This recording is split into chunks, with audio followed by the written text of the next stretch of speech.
Welcome to ABC campus. हमारा subject है कैफ 3 business law.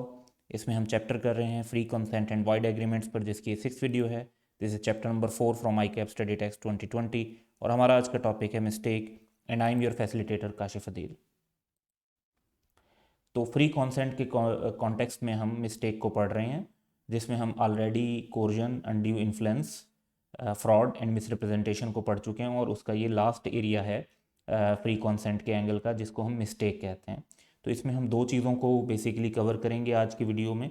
Mistake of law को भी कवर करेंगे और मिस्टेक ऑफ फैक्ट को भी कवर करेंगे। सबसे पहले मिस्टेक ऑफ लॉ की बात करें तो मिस्टेक ऑफ लॉ में दो हमारे पार्ट्स बनेंगे। एक होगा मिस्टेक ऑफ पाकिस्तानी लॉ और एक होगा मिस्टेक ऑफ फॉरेन लॉ। तो मिस्टेक ऑफ पाकिस्तानी लॉ को पहले हम डिस्कस करते हैं। Everyone is deem to be convergent with the law, यानी उसको नॉलेज होनी चाहिए, अंडरस्टैंडिंग होनी चाहिए with the law of his country. जिस कंट्री में आप हैं उसके लॉ की आपको नॉलेज होनी चाहिए। And therefore mistake of law is no excuse and it does not give right to the parties to avoid the contract. यानी आप ये कह कर के जी मुझे तो लॉ का पता नहीं था, इस बेस पर किसी भी एग्रीमेंट को, कॉन्ट्रैक्ट को अवॉइड नहीं कर सकते। इसी तरह क्रिमिनल लॉ में भी आप ये देखें कि आप ये नहीं कह सकते कि मुझे तो लॉ का नहीं पता था कि ओवर स्पीडिंग नहीं करनी चाहिए, मुझे तो लॉ का नहीं पता था कि रेड लाइट पे नहीं रुकना चाहिए। आप अगर एक कंट्री में ऑपरेट कर रहे हैं तो आपको उसके लॉ का पता होना चाहिए। ये कोई एक्सक्यूज़ नहीं है कि आपको लॉ का पता नहीं था। तो अगर आप पाकिस्तानी लॉ के बारे में कुछ नहीं जानते और उस बेस पर आपने कोई कॉन्ट्रैक्ट किया है तो स्टिल आपको अपने कॉन्ट्रैक्ट को पूरा करना पड़ेगा और पाकिस्तानी लॉ को भी कंप्लाई करना पड़ेगा। अगर आप ऐसा नहीं करेंगे तो ये कोई एक्सक्यूज़ नहीं है। तो हम यहाँ पर एक सिनेरियो इस सिलसिले में देखते हैं। Azam and Babar make a contract which is based on erroneous believe that a particular date is barred by Pakistani law. दोनों समझते थे कि जो डेट है वो टाइम बार्ड है और उस बेस पर उन्होंने एक कोई और कॉन्ट्रैक्ट कर लिया, जबकि एक्चुअल सिचुएशन ये थी कि डेट टाइम बार्ड नहीं था पाकिस्तानी लॉ के मुताबिक, लॉ ऑफ लिमिटेशन के मुताबिक। तो दोनों की जो मिस्टेक है वो मिस्टेक ऑफ पाकिस्तानी लॉ है और मिस्टेक ऑफ पाकिस्तानी लॉ जो है वो कोई एक्सक्यूज़ नहीं है। इसलिए स्टिल जो कॉन्ट्रैक्ट होगा वो वैलिड कंसीडर होगा और दोनों पार्टीज़ को अपना कॉन्ट्रैक्ट परफॉर्म करना पड़ेगा। सेकंड एरिया है हमारे पास मिस्टेक ऑफ फॉरेन लॉ, यानी पाकिस्तान के अलावा किसी और मुल्क का लॉ। तो मिस्टेक ऑफ फॉरेन लॉ की नॉलेज एक पाकिस्तानी को होना ज़रूरी नहीं है। तो पाकिस्तान में उसकी अंडरस्टैंडिंग बिल्कुल मिस्टेक ऑफ फैक्ट जैसी ली जाएगी। यानी अगर दोनों पार्टीज़ की तरफ से मिस्टेक होगी, जिसे हम बायलैटरल मिस्टेक कहते हैं, तो फिर ऐसा एग्रीमेंट वॉइड कंसीडर होगा।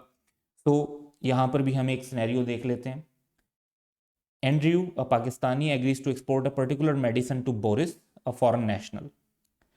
तो एग्रीमेंट ये था कि मेडिसिन एक्सपोर्ट करनी है, कैश वहाँ से आना है। दोनों पार्टीज़ कोई नॉलेज में नहीं था कि वहाँ पे जो दूसरा कंट्री है, unknown to both of them the law of that country has banned the sale and purchase of that particular medicine. तो ये बात दोनों की नॉलेज में नहीं थी और ये उनकी मिस्टेक थी। तो पाकिस्तानी कोर्ट में इस तरह की मिस्टेक को मिस्टेक ऑफ फैक्ट की तरह कंसीडर किया जाएगा और ये एग्रीमेंट अगर दोनों तरफ से मिस्टेक है तो फिर ये एग्रीमेंट वाइड कंसीडर होगा। So this is mistake of foreign law and the agreement is wide. तो लॉ के बारे में अगर हम सम अप करें तो पाकिस्तान की लॉ की नॉलेज ना होना कोई एक्सक्यूज़ नहीं है, agreements would still be valid. लेकिन अगर फॉरेन लॉ की मिस्टेक होती है बायलैटरल, यानी दोनों पार्टीज़ की तरफ से, तो उसे मिस्टेक ऑफ फैक्ट की तरह कंसीडर किया जाएगा और ऐसे केस में एग्रीमेंट वाइड हो जाएगा। मिस्टेक ऑफ फैक्ट, अब ये हमारा सेकंड एरिया है। इसमें भी हम दो हेडिंग्स पढ़ेंगे बेसिकली, जिसमें से फर्स्ट हेडिंग जो है वो बायलैटरल मिस्टेक की है।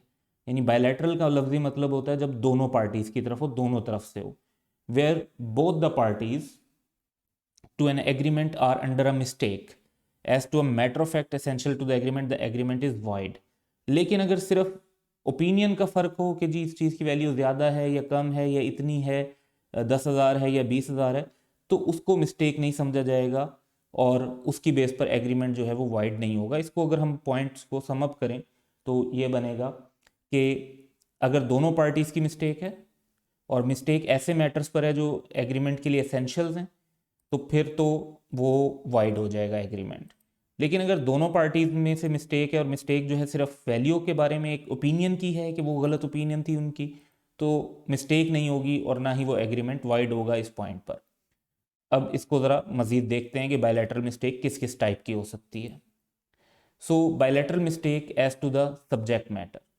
अब बायलैटरल मिस्टेक जब सब्जेक्ट मैटर की हो तो वो कौन कौन सी हो सकती है? ये mistake as to existence of subject matter हो सकती है, क्वांटिटी के बारे में हो सकती है, क्वालिटी ऑफ सब्जेक्ट मैटर के बारे में हो सकती है, प्राइस ऑफ सब्जेक्ट मैटर के बारे में हो सकती है, आइडेंटिटी ऑफ सब्जेक्ट मैटर के बारे में हो सकती है, और टाइटल ऑफ सब्जेक्ट मैटर के बारे में हो सकती है।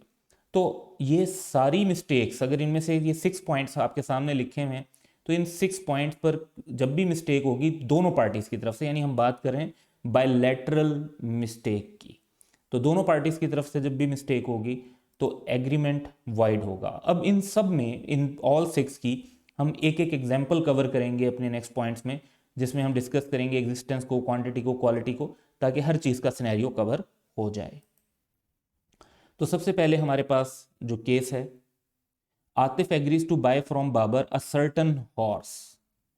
It turns out that the horse was dead at the time of bargain, though neither party was aware of the fact.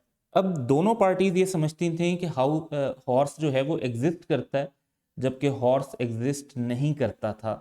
So the agreement is void. अब वॉइड क्यों है? Because there is bilateral mistake as to the existence of subject matter, क्योंकि दोनों parties ये समझती थी कि horse exist करता है, लेकिन हॉर्स एग्जिस्ट नहीं करता था। सेकेंड एग्जाम्पल की तरफ चलते हैं।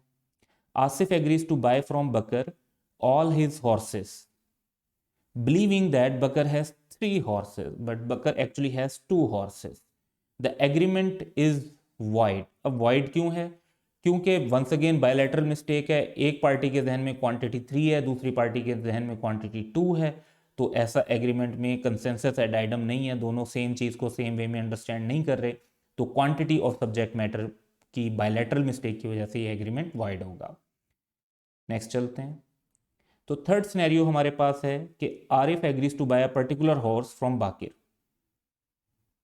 Both believe it to be a race horse, but it turns out to be a cart horse. Race horse जो रेस के लिए होते हैं, कार्ट हॉर्स जो है ना सामान वगैरह को ले जाने के लिए होता है। वंस अगेन एग्रीमेंट वाइड होगा। अब क्यों वाइड होगा? क्योंकि दोनों पार्टीज की तरफ से एक बायलैटरल मिस्टेक थी कि क्वालिटी क्या है। एक दोनों के जहन में ये था कि क्वालिटी रेस हॉर्स वाली है, जबकि एक्चुअली जो क्वालिटी थी वो कार्ट हॉर्स की थी। फोर्थ सिनेरियो देखते हैं। Amir agrees to buy a particular horse from Basit, who mentioned due to typing error in his letter the price as 1150 instead of 5150। तो अब जो है टाइपिंग मिस्टेक है, दोनों पार्टीज के जहन में प्राइस जो है वो जो है गलत एज्यूम कर रहे हैं कि जहन में 5150 और 1150, और ये एरर की वजह से हो गया, क्योंकि जो लेटर लिखा था उसमें टाइपिंग का एरर हो गया था, या कोई बातों का टेलीग्राम या सुनने में गलती हो जाती है। So the agreement is void because there is bilateral mistake as to the price of subject matter. तो यहाँ पे प्राइस ऑफ सब्जेक्ट मैटर पे दोनों पार्टीज क्योंकि एट मिस्टेक हैं, तो ये एग्रीमेंट भी वाइड होगा। Then we see fifth scenario. Azam agrees to buy from Babar a certain horse. Babar has 1 race horse and 1 cart horse. Azam thinks that he is buying race horse, but Babar thinks that he is selling cart horse. Once again देखें identity का issue हो गया, तो agreement जो है वो इस scenario में भी वाइड होगा। वंस अगेन बायलैटरल मिस्टेक है, एक पार्टी को कि वो लग रहा है कि जो आइडेंटिटी है वो रेस हॉर्स की है, दूसरे को आइडेंटिटी लग रही है कि कार्ट हॉर्स की है, तो आइडेंटिटी ऑफ सब्जेक्ट मैटर पे बायलैटरल मिस्टेक की वजह से ये एग्रीमेंट वाइड कंसीडर होगा। लास्ट केस देखते हैं। Adeel agrees to buy a particular horse from मदर, that horse is already owned by Adeel. अब वो बाजू का तो ऑनर को पता नहीं होता कि ये चीज़ ऑलरेडी मेरी ओन्ड है, तो वो अपने एजेंट के थ्रू या अपने किसी और पर्सन के थ्रू कहता है कि जी ये मैं ख़रीदना चाहता हूँ, और पता चलता है कि जी वो उस ऑलरेडी उसी की ऑनरशिप में है, वो जो वहाँ पर चीज़ थी वो उसी की है। तो एग्रीमेंट वाइड होगा क्योंकि टाइटल के बारे में मिस्टेक है। अदील भी ये समझ रहा था कि ये प्रॉपर्टी उसकी नहीं है, मज़र भी ये अदील ये समझ रहा था कि जो हॉर्स है वो उसका नहीं है, मज़र ये समझ रहा था कि हॉर्स मदर का है, जबकि एक्चुअली जो है वो हॉर्स जो है वो अदील की ऑनरशिप में ही था। तो यहाँ पे दोनों पार्टीज़ की बायलैटरल मिस्टेक थी as to title of subject matter कि एक्चुअल ऑनरशिप किसकी है, तो उसके बारे में दोनों में एट मिस्टेक थे, तो ये एग्रीमेंट भी वाइड होगा। तो ये पॉइंट्स हमने जब डिस्कस कर लिए, तो अब हम बायलैटरल मिस्टेक में, तो हमने देखा कि जब सब्जेक्ट मैटर से रिलेटेड होगी तो कॉन्ट्रैक्ट जो है वो वाइड होगा। अब एक और बायलैटरल मिस्टेक भी देखते हैं। अगर बायलैटरल मिस्टेक हो as to possibility of performance, where the parties believe that an agreement is capable of performance and actually it is not, यानी एक्चुअली जो एग्रीमेंट है वो इम्पॉसिबल है, तो बायलैटरल मिस्टेक है पॉसिबिलिटी ऑफ परफॉर्मेंस पे, तो इसकी वजह से भी एग्रीमेंट जो है वो वाइड हो जाएगा, तो ये भी उसी कैटेगरी में आ जाता है। तो यहाँ पर हम जो है अपना सिनेरियो देखेंगे। Azam agrees to sell to Babar a specific cargo of goods post to be on its way from England to Karachi. तो उन्होंने सामान की बात कर ली क्योंकि वो इंग्लैंड से कराची पोर्ट पर आना था। It turns out that before the date of the bargain, यानी जिस दिन उन्होंने एग्रीमेंट किया उससे पहले ही, ship conveying the cargo had been cast away, वो समंदर में तूफान वगैरह की वजह से जो है खराब हो गया, गुम हो गया जो भी है, और गुड्स जो है उसकी लॉस्ट हो गई।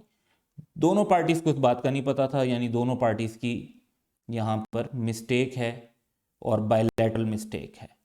सो agreement would be void. Once again point ये है कि इम्पॉसिबल टू परफॉर्म है तो वो वाइड होगा। वैसे भी अगर कोई भी चीज़ इम्पॉसिबल हो तो वो जनरली भी वाइड होती है, लेकिन बायलैटरल मिस्टेक की फॉर्म में भी हो तब भी वो वाइड कंसीडर होगा।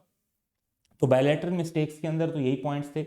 अब नेक्स्ट हम चलते हैं और देखते हैं अगर एक पार्टी मिस्टेक पर हो तो क्या होगा, और जब एक पार्टी एट मिस्टेक हो तो उसको यूनिलैटरल मिस्टेक कहते हैं, यानी one party at mistake. A contract is not voidable merely because it was caused by one of the parties to it being under a mistake as to matter of fact। तो सिर्फ एक party जहां पर mistake पर होगी तो उसकी वजह से कॉन्ट्रैक्ट वाइडेबल नहीं होगा और कॉन्ट्रैक्ट वैलिड हो सकता है। तो हम यहाँ पे सिनेरियो भी देख लेते हैं। सिनेरियो हमारे पास है कि Azam buy the painting believing it to be worth 1 lakh. अब उसने एक पेंटिंग खरीदी, उसने सोचा कि इसकी वैल्यू वर्थ 1 लाख है, जबकि उसकी वर्थ सिर्फ 10,000 थी। तो ये तो उसकी सोच की गलती है कि वो उसकी वैल्यू ज़्यादा समझ रहा था जबकि उसकी वैल्यू इतनी ज़्यादा नहीं थी। तो ये एक पार्टी की तरफ से मिस्टेक है जिसे यूनिलैटरल मिस्टेक कहते हैं, और इसकी वजह से कॉन्ट्रैक्ट वाइड नहीं होगा, contract would still be valid. तो सम अप करें तो जहाँ पे वन पार्टी एट मिस्टेक है और mistake as to matter of facts है तो कॉन्ट्रैक्ट स्टिल वैलिड होगा। अब इस रूल की दो एक्सेप्शंस हैं, उन एक्सेप्शंस की तरफ चलेंगे। So following are the exceptions where agreement is void. अभी हमने बेसिक रूल पढ़ा कि वैलिड होता है यूनिलैटरल मिस्टेक में, लेकिन यूनिलैटरल पर दो सिचुएशन है जिनमें वाइड होगा। एक जब mistake relating to identity of person हो, और दूसरा जब mistake relating to nature of the contract. तो ये सिनेरियोज इंपॉर्टेंट हैं इस सिलसिले में पढ़ने में। Asif knew that on account of his criticism of the plays in the past. अब आसिफ कोई क्रिटिक होगा जो थिएटर प्लेस पे जो है ना बहुत ज़्यादा क्रिटिसिज्म करता था। He would not be allowed to entry to the performance of a play at a theatre. The managing director of the theatre gave instruction that ticket should not be sold to Asif. तो उन्होंने कहा जी इस बार आसिफ को ticket ही नहीं cell करेंगे, और ये instruction दे दी गई ताकि ना वो थिएटर देखेगा ना वो उसकी तरफ से क्रिटिसिज्म आएगा। आसिफ ने जो है अपने फ्रेंड के थ्रू टिकट ऑब्टेन कर लिया, लेकिन जब वो टिकट लेकर गया तो उसको रिफ्यूज़ कर दिया गया। On being refused admission to the theatre he sued for damages for breach of contract. कि भाई मेरे पास टिकट है, एंट्री का टिकट है, तो ये मुझे एंट्री मिलनी चाहिए। अब यहाँ पर अगर आप देखें तो थिएटर ऑनर्स ने जो टिकट इशू किया था वो उसके दोस्त को इशू किया था, उन्हें नहीं पता था कि ये आसिफ यूज़ करेगा टिकट, तो मिस्टेक थी आइडेंटिटी से रिलेटेड। सो इसी को हम देखते हैं कि it was held that there was no contract between the theatre company and Asif, as the theatre company never intended to contract with Asif। तो उनका जो है वो आसिफ के साथ कॉन्ट्रैक्ट करने का इरादा ही नहीं था। अच्छा, इसी तरीके से हम एक और केस यहाँ पर देखते हैं, and that case is about nature of the contract. तो एक ओल्ड इलिटरेट मैन, यानी पढ़ा लिखा नहीं है, उसको कहा गया कि जी चेक साइन कर दें, लेकिन उसको फॉल्स रिप्रेजेंटेशन दी गई कि ये तो सिर्फ एक गारंटी है। तो अब देखें उसको बताया ये गया कि ये आप जो साइन कर रहे हैं या जहाँ पे अंगूठा लगा रहे हैं वो एक गारंटी का डॉक्यूमेंट है, जबकि उससे साइन आप क्या करवा रहे थे, चेक करवा रहे थे। तो ये नेचर ऑफ कॉन्ट्रैक्ट के बारे में मिस्टेक है। अब एक पार्टी को पता ही नहीं कि वो असल में किस चीज़ को साइन कर रहे हैं या किस टाइप का कॉन्ट्रैक्ट कर रहे हैं. It was held that he was not liable for the cheque because he never intended to sign a cheque. तो यहाँ पे भी हालांकि मिस्टेक जो है वो यूनिलैटरल है स्टिल, क्योंकि नेचर ऑफ कॉन्ट्रैक्ट के बारे में है, तो ये एग्रीमेंट भी जो है वो वाइड कंसीडर होगा. तो दो सिनेरियो ऐसे हैं जो वाइड हैं, वरना यूनिलैटरल मिस्टेक की सिचुएशन में एग्रीमेंट्स जो हैं वो वैलिड कंसीडर होते हैं. तो ये दोनों सिनेरियोज जो हम अब देख रहे हैं ये वाइड कंसीडर हो रहे हैं. सो एक क्वेश्चन है, इसको डिस्कस करते हैं लास्ट में. Explain what effects following have on the validity of the contract.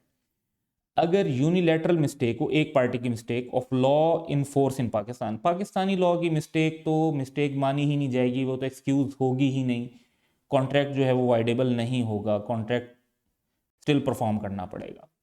दूसरा है unilateral mistake as to matter of fact. अच्छा, यूनिलैटरल एक पार्टी की तरफ से हो तो बेसिक रूल जो है वो तो यही है कि एग्रीमेंट वाइडेबल नहीं होता, स्टिल कॉन्ट्रैक्ट जो है परफॉर्म होगा.